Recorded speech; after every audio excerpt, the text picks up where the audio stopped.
Hi guys, for today's video, try natin gumawa ng bahay na may silong sa gilid ng ilog.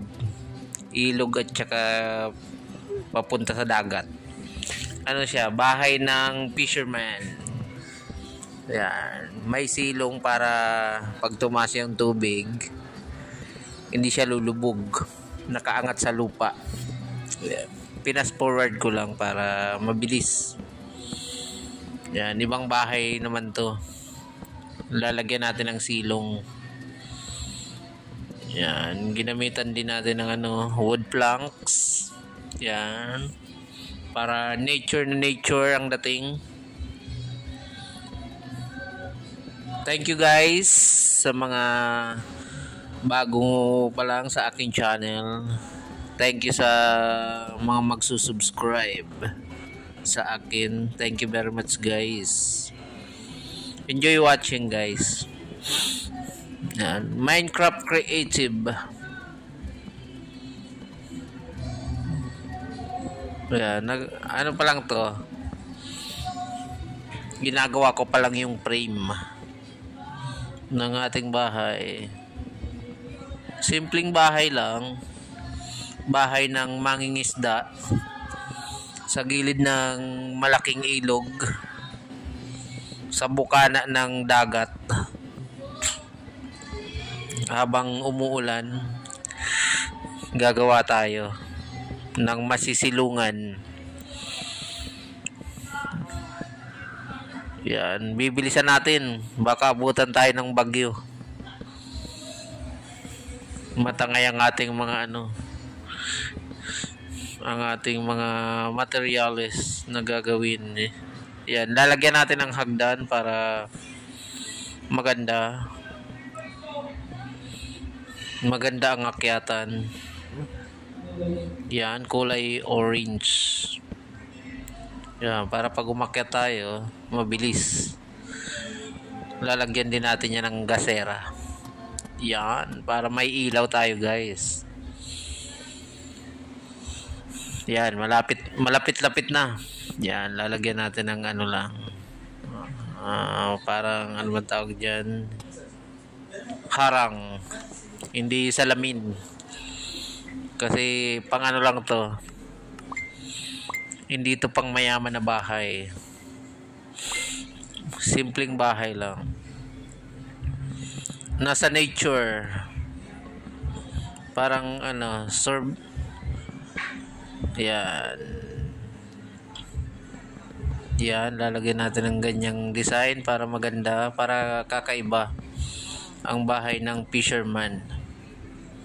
Oh, nag-explore tayo dyan guys. Yan, ganyan ang gagawin natin. Yan, para kakaiba ang bintana. Yan, pwede na rin gilid lang ng dagat, tsaka bukana ng ilog papunta sa dagat. Yan, yung mga natural lang na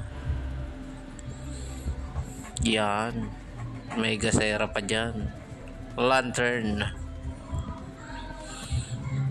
para maliwanag sa gabi. Para ginawa natin ng parang umusli kasi dyan tayo pwedeng mamingwit, parang balcony.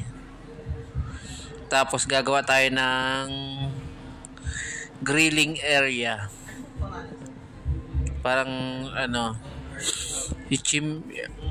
parang magsisiga ng apoy. Diyan natin ilalagay. Kailangan bato para hindi masunog. Yan, lagyan natin ng paapoy para pwede tayong mag-ihaw-ihaw ng mga isda na mabibingwit sa ilog. Yan, lagyan natin ng harang para hindi mahulog pagluto na. Sarap niyan guys, gilid ng ilog at saka bukana ng dagat.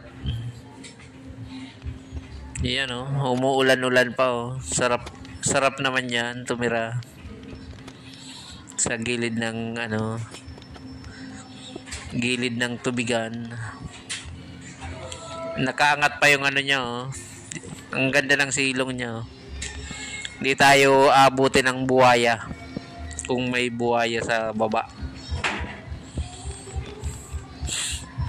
Yan, lagyan natin ng ano, pampatibay sa ilalim para maganda.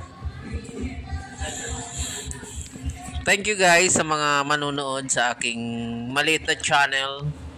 Subscribe nyo na rin ako para dumami man lang ng konti ang aking subscriber. Thank you guys sa inyong panonood sa aking maliit na channel, small videos, sa mga future ko pang videos na gagawin. Nakaka-enjoy naman tong laro na ito, Minecraft Creative at saka Minecraft Survival. Ang nakakatakot lang yung hardcore na Minecraft. Yan, lalagyan na natin ng bubong. Yan, para kakaiba. Iba naman ang kulay ng bubong. Ay, orange pa rin. Para terno. Parang magmukhang ano, bahay ng mangingisda. Yan, pag gabi na guys, oh. Yan, maya matulog tayo para maganda daw pag umaga gumagawa. Yan, tulog muna tayo. Bukas naman, ayan, umaga na. Pagandahin na natin yung mga gilid. Lagyan natin ng mga harang. Siguro guys, ang lamig dito sa bahay na to. May mga butas, daanan ng mga hangin.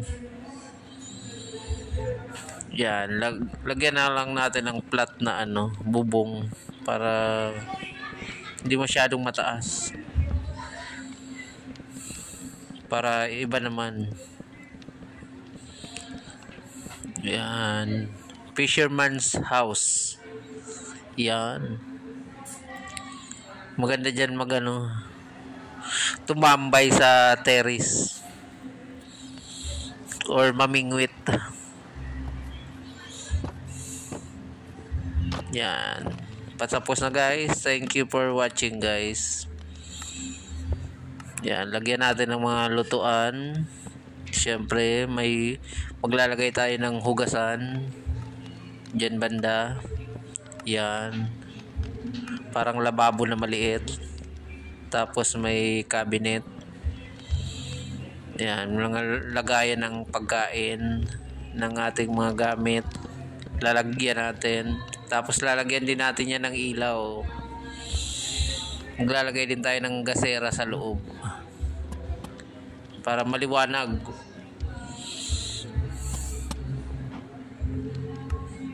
Parang ang presko naman yan guys, tumira.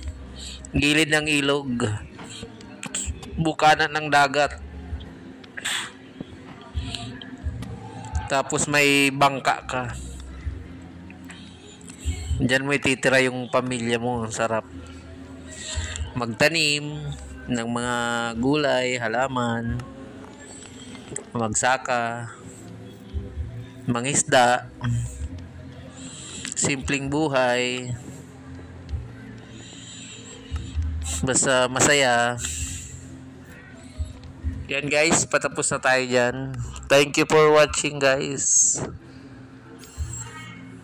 Ayan, nilalagyan ko lang ng mga konting ano, pag nagutom yung titira, may makakain. Yan, lagyan natin ng ihawin na isda. Isugba natin sa baga para mamaya pag nagutom kakain. Ayan guys, oh, sarap oh. Try natin mamingwit oh. Oh. Kaso naka-creative tayo, hindi bumabagsak yung tansi. Hindi tumatapon yung kawil. Kailangan naka-survival. Yan. Iwan lang natin yan dyan para pag may manirahan si Steve kasama ang kanyang pamilya, May mga gagamitin na siya. Pang fishing, adventure. Screenshot na lang natin guys para souvenir natin. Ang ganda guys. Simpleng bahay. Simpleng buhay. Gilid ng ilog. Thank you guys for watching. Next video ulit. Yan. Ayan. Nakuha natin ang inihaw. Good night everyone. Thank you very much. Next video ulit. Bye-bye.